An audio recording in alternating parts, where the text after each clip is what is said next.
మాజీ ఎంపీ విజయసాయిరెడ్డి కూటమి ప్రభుత్వానికి, సిట్టుకు, అదేవిధంగా తెలుగుదేశం పార్టీ మీడియాకు ఒకేసారి షాక్ ఇచ్చారు. విజయసాయిరెడ్డి ఈరోజు సిట్టు విచారణకు హాజరయ్యారు.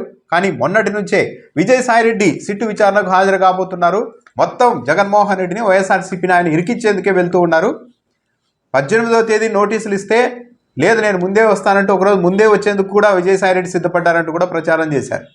దీనిపైన కూడా ఈరోజు విజయసాయిరెడ్డి స్పందించారు. ఈనాడు, ఆంధ్రజ్యోతికి క్లాస్ కూడా వీకారు. కొన్ని కీలకమైన ప్రశ్నలు ఆయనకు సిట్ అధికారులు సంధించారు. దాంతోపాటు పార్టీ నుంచి తాను ఎలాంటి పరిస్థితుల్లో బయటకు వచ్చాను అన్న దానిపైన కూడా ఆయన చాలా ఆసక్తికరమైన వ్యాఖ్యలు చేశారు. వైఎస్ఆర్ కాంగ్రెస్ పార్టీ అధికారంలోకి వచ్చిన తర్వాత 6 నెలలకే తన పొజిషన్ ఎలా మారిపోయింది అన్న దానిపైన కూడా వివరాలు ఇచ్చారు. సిట్ అధికారులు 2019 చివరిలో హైదరాబాద్లోని మీ ఇంట్లో ఒక సమావేశం జరిగింది. రెండో సమావేశం విజయవాడలో మీరుంటున్న విల్లాలో జరిగిందని ఇప్పటికీ AP beverages corporation Vasudev Reddy ప్రత్యేక అధికారి సత్యప్రసాద్ చెప్పారు. ఇది నిజమా కాదా అని మొదటి ప్రశ్న విజయసాయిరెడ్డికి సంధించారు. అంటే ఇవన్నీ విజయసాయిరెడ్డి చెప్పిన వివరాలు మీడియా సమావేశంలో. అందుకు స్పందించిన విజయసాయిరెడ్డి ఈ 2 మీటింగ్లు జరిగిన మాట వాస్తవమే. హైదరాబాద్ జర్నలిస్ట్ కాలనీలోని నా నివాసంలో మొదటి సమావేశం, అలాగే విజయవాడలోని తన విల్లాలో రెండో సమావేశం జరిగిన మాట వాస్తవమే. లిక్కర్ పాలసీ గురించి చర్చించింది కూడా వాస్తవమే. ఈ సమావేశాల్లో వాసుదేవ్ రెడ్డి, సత్యప్రసాద్, మిథున్ రెడ్డి, కసిరెడ్డి రాజశేఖర్ రెడ్డి, సజ్జల శ్రీధర్ రెడ్డి అంటే ఎస్పీవై రెడ్డి అల్లుడు, వీళ్ళంతా వచ్చారు అని చెప్పారు. ఈ సమావేశానికి ఐఏఎస్ అధికారి ధనుంజయ రెడ్డి, జగన్మోహన్ రెడ్డి వైఎస్డి కృష్ణమోహన్ వచ్చారా అని ప్రశ్నించారు. దానికి మాత్రం విజయసాయిరెడ్డి నాకు తెలిసినంత వరకు, గుర్తున్నంత వరకు ధనుంజయ రెడ్డి, కృష్ణమోహన్ రాలేదు. ఒకవేళ మళ్ళీ గుర్తుకొస్తే నెక్స్ట్ ఓసారి చెప్తానని కూడా తాను చెప్పాను. నాకు గుర్తుకున్నంత వరకు వాళ్ళిద్దరు రాలేదు అని కూడా చెప్పారు. అంటే కృష్ణమోహన్, ధనుంజయ రెడ్డి ప్రమేయం లేదని ధృవీకరించారు. లిక్కర్ పాలసీ గురించి దాంట్లో చర్చించామని కూడా చెప్పారు. ఈ సమావేశంలో కిక్ బ్యాగుల గురించి మీరు మాట్లాడినట్లు, అంటే విజయసాయిరెడ్డి మాట్లాడినట్లు దర్యాప్తులో వాసుదేవ్ రెడ్డి, సత్యప్రసాద్ చెప్పారు. ఇందులో నిజమెంత అని విజయసాయిరెడ్డిని సిట్ అధికారులు ప్రశ్నించారు. దానికి విజయసాయిరెడ్డి ఒప్పుకోలేదు. కిక్ బ్యాగుల విషయం అసలు ప్రస్తావనే రాలేదు, చర్చించలేదు, నాకు తెలియదు అని తాను చెప్పినట్టు విజయసాయిరెడ్డి చెప్తూ ఉన్నారు. కిక్ బ్యాగుల్ని కసిరెడ్డి రాజశేఖర రెడ్డి తీసుకున్నారు, అవి ఎక్కడికి వెళ్ళి ఉంటాయని కూడా విజయసాయిరెడ్డిని ప్రశ్నించినప్పుడు అసలు కిక్ బ్యాగుల వ్యవహారమే నాకు తెలియనప్పుడు దానిపైన నేనెలా సమాధానం చెప్పగలను అని సిట్ అధికారులను విజయసాయిరెడ్డి ఎదురు ప్రశ్నించారు. మీరు అరబిందో కంపెనీ నుంచి ఈ రాజ్ కసిరెడ్డికి కంపెనీలకు 100 కోట్లు అప్పు ఇప్పించారు కదా, నిజమేనా అని ప్రశ్నించినప్పుడు ఎస్, రాజ్ కసిరెడ్డి, మిథున్ రెడ్డి వచ్చి వ్యాపారం చేసుకుంటాం, అరబిందో కంపెనీ నుంచి 100 కోట్లు అప్పు ఇప్పించండి అని అడిగారు. నేను ఇప్పించింది కూడా నిజమే. 60 కోట్ల రూపాయలు ఆడాన్ డిస్టిలరీస్కి, డీకాట్ అనే కంపెనీకి 40 కోట్ల రూపాయలు ఇప్పించాను అని విజయసాయిరెడ్డి అంగీకరించారు. దీనికి ఇలా అప్పు ఇప్పించడానికి ఎవరైనా మీకు రికమెండ్ చేశారా పై స్థాయి వాళ్ళు అన్నప్పుడు నాకు ఎవరూ రికమెండ్ చేయలేదు, నేరుగా మిథున్ రెడ్డి, రాజ్ కసిరెడ్డి వచ్చి అప్పు ఇప్పించండి, వ్యాపారం చేసుకుంటామంటే ఈ 100 కోట్లు నేను ఆ 2 కంపెనీలకు ఇప్పించాను. అది కూడా ఫ్రీగా కాదు, 12% వడ్డీతో ఇప్పించాను. ఆ వడ్డీతో సహా 60 కోట్ల రూపాయలకు సంబంధించి వడ్డీ అసలు తిరిగి చెల్లించేశారు. 40 కోట్ల రూపాయలకు సంబంధించి మాత్రం అసలు ఇచ్చారు. వడ్డీ మీద వివాదం నడుస్తోందని కూడా విజయసాయిరెడ్డి వివరించారు. ఆ డబ్బుని ఏ రకంగా వాడారు, ఆడాన్ అనే సంస్థని హఠాత్తుగా ఎందుకు స్థాపించారు అని విజయసాయిరెడ్డిని సిట్ అధికారులు ప్రశ్నించారు. ఆ విషయం నాకు తెలీదు, రాజ్ కసిరెడ్డికి మాత్రమే ఆ డబ్బుల్ని ఎలా వాడుకున్నారు, ఎందుకు ఆ కంపెనీని పెట్టారన్నది రాజ్ కసిరెడ్డికే తెలుస్తుంది, కాబట్టి మీరు ఆయన్నే అడగండి అని కూడా విజయసాయిరెడ్డి వాళ్ళకి చెప్పారు. లిక్కర్ అమ్మకాల్లో కానీ, లిక్కర్ విషయంలో కానీ నేను ఎప్పుడూ జోక్యం చేసుకోలేదు. తొలి 3 నెలలు అంటే పాలసీ తయారు కావడానికి ముందు 3 నెలలు మాత్రమే నా ప్రమేయం ఉంది, కానీ ఒక్కసారి పాలసీ అమల్లోకి వచ్చిన తర్వాత నేను ఎక్కడా కూడా జోక్యం చేసుకోలేదు అని కూడా విజయసాయిరెడ్డి చెప్పారు. రాజ్ కసిరెడ్డి 3 కంపెనీలు లీజుకు తీసుకొని వాటిలో కొత్త బ్రాండ్లు తయారు చేయించారు.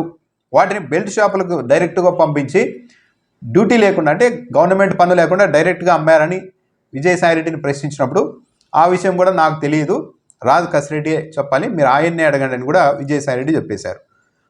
దాంతోపాటు మిథున్ రెడ్డి ప్రమేయం ఇందులో ఉందా అని విజయసాయిరెడ్డిని ప్రశ్నించినప్పుడు ఆయన స్పష్టంగా చెప్తున్నారు, నాకున్న సమాచారం ప్రకారం మిథున్ రెడ్డి కూడా నోటీసులు ఇచ్చారు సిట్ అధికారులు. ఆయన విచారణకు వచ్చినప్పుడు ఆయన్నే అడగండి, ఆయన ప్రమేయం ఏ మేరకు ఉంది, ఎలాంటి ప్రమేయం ఉందన్నది నాకైతే సంబంధం లేదు ఈ అంశంతో అని కూడా విజయసాయిరెడ్డి చెప్పేశారు. కసిరెడ్డిని పరిచయం చేసింది మీరేనా అని కూడా ప్రశ్నించారు పార్టీకి, వైఎస్ఆర్ కాంగ్రెస్ పార్టీ. దానికి విజయసాయిరెడ్డి సమాధానం, రాజ్ కసిరెడ్డిని పార్టీలోని కొందరు నాకు పరిచయం చేశారు, పార్టీలో ప్రోత్సహించింది మాత్రం అతడిని నేనే, అతడు ఒక తెలివైన క్రిమినల్ అన్న విషయం నాకు తర్వాత తెలిసింది. ఇంత క్రిమినల్ మైండ్ సెట్ ఉన్న వ్యక్తి అన్న విషయాన్ని తాను తొలుత గుర్తించలేకపోయాను. పార్టీ పెద్దలు పరిచయం చేస్తే ఎంకరేజ్ చేసింది మాత్రం నేనే. తొలుత ఎన్ఆర్ఐ విభాగాన్ని అప్పగించాం, ఆ తర్వాత సోషల్ మీడియా చూసుకోమన్నాం, ఆ తర్వాత ప్రశాంత్ కిషోర్ ప్రోటోకాల్ వ్యవహారాలు చూసుకోవాల్సిందిగా నేనే స్వయంగా చెప్పాను. పార్టీలో అతి ముఖ్యమైన బాధ్యతల్ని అప్పగించింది రాజ్ కసిరెడ్డికి నేనే, ప్రోత్సహించింది కూడా నేనే. నేను తప్పు చేశాను అన్న బాధ ఈరోజు కలుగుతోందని కూడా చెప్పారు. ఇంతటి దుర్మార్గమైన వ్యక్తి ఎలా నన్ను మోసగించారో నాకే ఆశ్చర్యంగా ఉందని కూడా విజయసాయిరెడ్డి చెప్పారు. ఇక్కడే ఆయన వెంటనే మాట మార్చేశారు. రాజ్ కసిరెడ్డి అనే వ్యక్తి, ఇంత దుర్మార్గపు వ్యక్తి నన్ను ఎలా మోసగించాడు అనేది నాకే ఆశ్చర్యంగా ఉందని అనేశారు. ఆ వెంటనే కొద్దిసేపటికి విలేకరులు రాజ్ కసిరెడ్డి మిమ్మల్ని ఎలా మోసం చేశారు అని ప్రశ్నిస్తే వెంటనే మొత్తం విజయసాయిరెడ్డి కాస్త సవరించుకున్నారు. నాకు మోసం చేయలేదు, పార్టీకి ప్రజలకు మోసం చేశారు, నేను అదే చెప్తున్నాను, వ్యక్తిగతంగా నాకు మోసం చేశారు అని నేను ఎక్కడా చెప్పలేదు అంటూ మాట్లాడేశారు. కానీ ఆయన ఫస్ట్లో అయితే నన్ను ఈ వ్యక్తి ఇలా మోసం చేయడం నాకే ఆశ్చర్యం కలిగించింది అన్నారు. విలేకరులు మళ్ళీ ఒత్తి ప్రశ్నించేసరికి మాత్రం నన్ను మోసం చేయలేదంటూ తప్పించుకున్నారు. ఇక్కడ ఎందుకంటే నన్నే మోసం చేశారు అని అంటే అప్పుడు రాజ్ కసిరెడ్డికి విజయసాయిరెడ్డికి మధ్య ఏదో గొడవ ఉంది, ఈయనకి ఏదో ఇబ్బంది పెట్టారు, ఏదో మోసం చేశారు, అందుకే రాజ్ కసిరెడ్డిని పదే విజయసాయిరెడ్డి టార్గెట్ చేస్తున్నారు, ఈ లిక్కర్కి సూత్రధారి పాత్రధారి అంతా కసిరెడ్డే అని చెప్తున్నారు అన్న ఒక ఒపీనియన్ ఏర్పడుతుంది. కాబట్టి వెంటనే మార్చుకొని పార్టీకి ప్రజలకు మోసం చేశారు, నాకు కాదు అంటూ మాట్లాడే ప్రయత్నం అయితే చేశారు. అతను ఒక తెలివైనటువంటి క్రిమినల్, ఆ క్రిమినల్ మైండ్ సెట్ ఉండేటటువంటి వ్యక్తి. అంత క్రిమినల్ బ్రెయిన్ ఉంది అన్నటువంటిది తెలియక పార్టీలో పెద్దలందరూ కూడా పరిచయం చేస్తే నేను ఎంకరేజ్ చేసినటువంటి మాట వాస్తవం. పార్టీలో అతి ముఖ్యమైనటువంటి బాధ్యతలు అతనికి అప్పగించింది నేనే, ఎంకరేజ్ చేసింది నేనే. ఈ విషయంలో నేను తప్పు చేశాను అన్నటువంటి భావన ఈరోజు నాకు కలుగుతూ ఉంది. ఇంత దుర్మార్గపు వ్యక్తి ఏ రకంగా నన్ను మోసగించాడు అన్నటువంటి విషయం నాన్నే ఆశ్చర్యానికి గురి చేస్తుంది. నన్ను మోసం చేయలే, పార్టీని మోసం చేశాడు, ప్రజలను మోసం చేశాడు. నాకు వ్యక్తిగతంగా అతను చేసినటువంటి మోసం ఏమీ లేదు. ఇక విజయసాయిరెడ్డి నెంబర్ 2 పార్టీలో వైసీపీలో అన్న దానిపైన కూడా ఆయన మళ్ళీ వివరణ ఇచ్చారు. ప్రాంతీయ పార్టీలో నెంబర్ 2 అనేది ఉండదు, ఎవరైనా నేను పార్టీలో నెంబర్ 2 అనుకుంటే ప్రాంతీయ పార్టీలో అదో మిథ్య. 2014 నవంబర్ నుండి 2019 అధికారంలోనికి వచ్చే వరకు వైఎస్ఆర్ కాంగ్రెస్ పార్టీని సింగిల్ హ్యాండ్తో నేనే మోసాను అని కూడా ప్రెస్ మీట్లో చెప్తున్నారు. జగన్ గారి ఆదేశాలతో మిగిలిన అందరినీ కలుపుకుంటూ నేను ప్రశాంత్ కిషోర్ పార్టీని ముందుకు నడిపించాం. కానీ అధికారంలోకి వచ్చిన 6 నెలలకే నెంబర్ 2 అనేది ఒక మిథ్య అన్న విషయం నాకు అర్థమవుతూ వచ్చింది.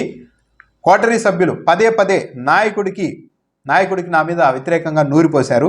ఎప్పటికైనా సాయిరెడ్డి వెన్నుపోటుదారుడు అవుతారు, మీ స్థానాన్ని భ్రంశం చేస్తారు, అంటే మీకు స్థానభ్రంశం కలిగిస్తారు, ఎప్పటికైనా ముప్పు తెస్తారంటూ పదే నూరిపోశారు. విజయసాయిరెడ్డి 1000 కోట్లు సంపాదించేసుకుంటున్నారు మీకు తెలియకుండా అంటూ కూడా నాయకుడి వద్ద నూరిపోశారు. దాంతో నా స్థానం మీరు అనుకుంటున్న 2వ స్థానం నుంచి ఏకంగా 2000వ స్థానానికి పడిపోయింది అని కూడా విజయసాయిరెడ్డి చెప్తున్నారు. చాలా అవమానాలు భరించాను, ఆ కోటరీ వేధింపులు భరించలేకే జగన్ మనసులో స్థానం లేదన్న వేదనతోనే తాను పార్టీని వీడాను, కానీ మరో కారణం లేదు అని కూడా విజయసాయిరెడ్డి చెప్తూ ఉన్నారు. 2014 నవంబర్ నుంచి 2019 అధికారంలోకి వచ్చేంత వరకు మే 28వ తారీఖు వరకు పార్టీని సింగిల్ హ్యాండెడ్గా నేనే మోసాను. అధికారంలోకి వచ్చిన తర్వాత ఒక 6 నెలలకి ఈ నెంబర్ 2 అనేటటువంటిది మిథ్య అనేటటువంటిది నేను కూడా గమనించాను. ఈ కోటరీ సభ్యులందరూ కూడా మా యొక్క నాయకుడికి, అప్పట్లో నాయకుడికి చెప్పి సాయిరెడ్డి ఒక వెన్నుపోటుదారుడు అవుతాడు, ఏ రోజైనా మీ యొక్క స్థానానికి ఆయన స్థానభ్రంశం చేస్తాడు అన్నటువంటిది ఆయనకి చెప్పి నేనేదో కొన్ని 1000 కోట్ల రూపాయలు దోచేశాను అన్నటువంటి అపవాదనంతా నా మీద మోపి ఈ యొక్క కోటరీ ఆయన మనసును మార్చి నన్ను 2వ స్థానం నుంచి, మీరు అనుకునే 2వ స్థానం నుంచి స్లోగా తగ్గించుకుంటా నాకు ఇచ్చిన పదవులన్నింటినీ కట్ చేసుకుంటా వచ్చి నన్ను 2000 స్థానంలో నిలబెట్టింది. కొందరు పదే విజయసాయిరెడ్డి జగన్కు మోసం చేశాడు, వెన్నుపోటుదారుడు, విశ్వాసఘాతకుడు అంటూ ప్రచారం చేస్తున్నారు. కొన్ని మా వాళ్ళే అలాంటి కథనాలు రాయిస్తూ ఉన్నారు, వాటిలో పెయిడ్ కూడా ఉన్నాయి. కానీ అధికారంలోకి వచ్చిన 6 నెలలకే నా స్థానం 2000 స్థానానికి పడిపోయింది, నేను ఎప్పుడు సెకండ్ పొజిషన్లో లేను, కాబట్టి నెంబర్ 2 స్థానంలో ఉన్న విజయసాయిరెడ్డి అని రాయవద్దు అని కూడా ఆయన విజ్ఞప్తి చేశారు. సాక్షి ఛానల్ స్థాపించడంలో తాను కూడా కీలక పాత్ర పోషించాను, ఇప్పుడు అదే ఛానల్లో నాకు వ్యతిరేకంగా వ్యాఖ్యానాలు చేయిస్తున్నారని కూడా చెప్పారు. రాజ్యసభ ఎంపీగా బీజేపీ అధ్యక్షుడిగా రాష్ట్ర బీజేపీ అధ్యక్షుడిగా మరో రాష్ట్రానికి బీజేపీ ఇన్ఛార్జిగా పోతున్నారంటూ మీరే రాసుకుంటూ ఉన్నారు. నేకైతే మళ్ళీ రాజ్యసభ అడగలేదు, వచ్చే ఆలోచన కూడా లేదు. ఒకవేళ నేను రాజకీయాల్లోనికి మళ్ళీ రావాలి అనుకుంటే మీ అనుమతి కావాలా? వ్యవసాయం వదిలేస్తా, అది నా ఇష్టం, దానికి సాక్షిలో వ్యాఖ్యానాలు అవసరం లేదు అంటూ కూడా విజయసాయిరెడ్డి మాట్లాడారు. ప్రజలు రాజకీయాల్లోనికి మళ్ళీ రండి అంటే నేను వస్తానని కూడా చెప్తున్నారు. అంటే ఇండైరెక్ట్గా ఆయన మళ్ళా రాజకీయాల వైపు ఆసక్తి చూపుతున్నారన్నది కూడా చాలా స్పష్టంగా అర్థమవుతుంది. కానీ రాజ్యసభ ఎంపీ రేసులో అయితే నేను లేను అని కూడా విజయసాయిరెడ్డి చెప్తున్నారు. ఆంధ్రజ్యోతి ఈనాడు కూడా ఆఖరిలో ఆయన క్లాస్ పీకారు. జగన్ మీద నేను ఏదో అత్యుత్సాహంతో మొత్తం జగన్కి వ్యతిరేకంగా చెప్పేయడానికి వస్తున్నానంటూ వీళ్ళు ప్రచారం చేశారు ఈనాడు ఆంధ్రజ్యోతి వాళ్ళు. 18వ తేదీ సమన్లు ఇస్తే 18వ తేదీకి లేదు, ఒకరోజు ముందే వస్తున్నారు విజయసాయిరెడ్డి జగన్కి వ్యతిరేకంగా చెప్పేయడానికి అత్యుత్సాహంతో ఆయన ఉత్సాహంగా ముందుకు వస్తున్నారంటూ ఈనాడు ఆంధ్రజ్యోతి వాళ్ళు ఒక భ్రమను సృష్టించారు, ఒక భ్రాంతిని సృష్టించారు. ఈ పద్ధతే మానుకోవాలి. ఇలాంటి జర్నలిస్టు పద్ధతులు సరైనది కాదు. ఇలాంటి వాల్యూస్ చూసిన తర్వాతనే మీడియాలో ఈనాడు ఆంధ్రజ్యోతి ఇలాంటి విలువల్ని చూసిన తర్వాతే ఒక మంచి జర్నలిస్టు ప్రమాణాలతో ఒక టీవీ ఛానల్ పెట్టాలన్న ఆలోచన కూడా నాకు వచ్చింది. నాకు డబ్బులు వస్తే తొలుత నేను అదే పని చేస్తానని కూడా విజయసాయిరెడ్డి చెప్తున్నారు. 18వ తారీఖు వాళ్ళు నోటీస్ ఇస్తే సాయిరెడ్డి అత్యుత్సాహంగా ఏదో జగన్ గారి మీద చెప్పేయాలని ముందుగా వచ్చి చెప్పేస్తున్నాడు అనేటటువంటి భ్రాంతిని మీరు కలిగించారు ఈనాడు ఆంధ్రజ్యోతి. ఈనాడు ఆంధ్రజ్యోతి నన్ను సమ్మన్ చేశాయా లేకుంటే సిట్ నన్ను సమ్మన్ చేసిందా? ఈ రకమైనటువంటి జర్నలిస్టు ప్రమాణాలు మానుకోండి. అందుకే నేను గతంలోనే చెప్పా, ఎప్పటి నుంచో కూడా నాకు ఈ ఛానల్ స్టార్ట్ చేయాలని ఉంది అని. ఈ యొక్క ప్రమాణాలు చూసి కొంచెం విలువైనటువంటి మంచి ఛానల్ నిర్మిస్తే నాకు భగవంతుడు కానీ డబ్బులు ఇస్తే నేను ఫస్ట్ చేసేది అదేనని మీ అందరికీ కూడా తెలియజేసుకుంటా ఉన్నాను. సో విజయసాయిరెడ్డి అయితే గత కొద్ది రోజులుగా మీడియాలో ప్రచారం జరుగుతూ ఉన్నట్లు ఏదో జగన్మోహన్ రెడ్డికి వ్యతిరేకంగా ఆయన చెప్పేబోతున్నారు అన్నది అయితే ఎక్కడా కూడా జగన్మోహన్ రెడ్డి ప్రమేయం ఉంది దీంట్లో అని విజయసాయిరెడ్డి ఒక్క మాట కూడా మాట్లాడలేదు. దాంతోపాటు మిథున్ రెడ్డి ప్రమేయం ఉందో లేదో కూడా నాకు తెలియదు, ఆయన్నే అడగండి అని అన్నారు. ధనుంజయ రెడ్డి కృష్ణమోహన్ రెడ్డి సమావేశాలకు వచ్చారా అంటే నాకు తెలిసినంత వరకు, నాకు గుర్తున్నంత వరకు ఆయన వాళ్ళిద్దరు సమావేశాలకి రాలేదు అని చెప్పారు. కానీ ఈయన ఎటొచ్చి ఒక రాజు కసిరెడ్డి విషయంలో మాత్రమే చాలా ప్రతికూలంగా విజయసాయిరెడ్డి ఉన్నారు అని అనిపిస్తోంది. ఆయన విలేకరులు ప్రశ్నించినప్పుడు కూడా రాజు కసిరెడ్డి నన్ను మోసం చేశాడు అని తొలుత అన్నారు. నేనే ఆశ్చర్యపోయాను, నన్ను ఇలా మోసం చేస్తారా అని. కానీ తర్వాత తేరుకొని నన్ను కాదు పార్టీని ప్రజల్ని మోసం చేశారంటూ కవర్ చేశారంటే రాజు కసిరెడ్డిని విజయసాయిరెడ్డి పార్టీలోనికి తెచ్చి బాగా ప్రోత్సహించి కీలకమైన స్థానాల వరకు తీసుకెళ్ళింది మాట నిజం. కానీ ఆ తర్వాత ఈ రాజు కసిరెడ్డి విజయసాయిరెడ్డిని బైపాస్ చేశారా, ఈయన పరిధిలో ఆయన పని చేయలేదా, అందుకే విజయసాయిరెడ్డికి రాజు కసిరెడ్డి మీద ఏమైనా కోపం ఉందా అన్న ఒక అభిప్రాయం కూడా ఈరోజు ఏర్పడింది. ఒక రాజు కసిరెడ్డి మినహాయించి మిగిలిన వైసీపీ నాయకుల మీద ఆ పార్టీలో ప్రభుత్వంలో కీలక పాత్ర పోషించిన ఏ ఒక్కరి మీద కూడా విజయసాయిరెడ్డి ఎలాంటి నెగిటివ్ కామెంట్ చేయలేదు. ఇది గమనించారు. కానీ తెలుగుదేశం పార్టీ మీడియా అయితే విజయసాయిరెడ్డి మొత్తం ఏదో వైఎస్ఆర్ కాంగ్రెస్ పార్టీకి వ్యతిరేకంగా ఏదో చెప్పేస్తారు అని అనుకున్నారు. విజయసాయిరెడ్డి అక్కడ చెప్పడానికి కూడా ఏమీ లేదు, నాకు తెలిసిన విషయాలు మాత్రమే ఇవి, అంతకుమించి ఏం జరిగిందో నాకు తెలియదు అని చెప్పేశారు.